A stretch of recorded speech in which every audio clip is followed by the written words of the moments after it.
Question हूँ 4a is equal to 5b is equal to 7c हेले a is to b is to c केते हम केमती जाना। प्रथम आम लिखिदेवा 4a is equal to 5b प्रथम दुईटा पद तापर लिखिदेवा 5b is equal to 7c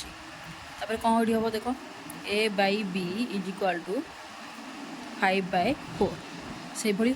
ये कौन हम b by c is equal to 7/5 तापर a by b is equal ये b के अच्छी 4 ये b अच्छी 7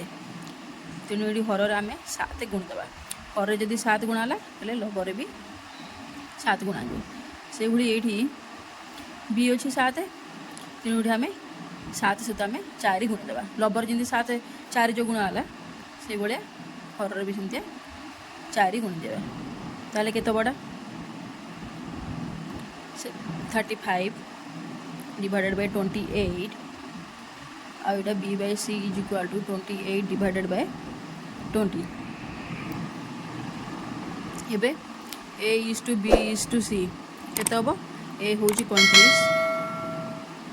b है केते 28 इज टू c है केते 20 बुझेगा ठीक से।